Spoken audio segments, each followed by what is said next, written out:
దాదాపు నేను గడిచిన ఒక వారం అంతా కూడా బ్యాక్ టు బ్యాక్ ప్రయాణాలు, మీటింగ్స్. పోయిన వారంలో దాదాపు నా బీపీ మొత్తం డౌన్ అయిపోయిందండి.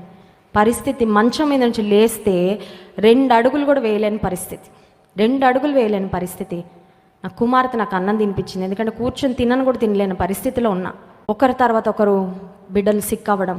జాన్ వెస్లీ గారు లేరు, నేను సిక్ అయి సరే, నిన్న దేవుని మహాకృపను బట్టి ఆదివారం ఆరాధన జరిగించుకొని కొంచెం కుదుట పడుతున్నా, కొద్దిగా బీపీ కూడా నార్మల్ అవుతుంది అనుకుని ఇంటికి వెళ్ళేసరికి శుభవార్త, నా 3వ కుమార్తెకు 101 జ్వరం.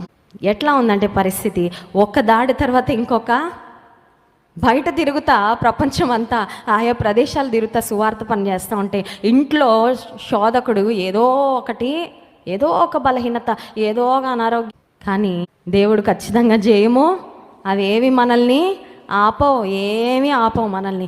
దేవుని కొరకు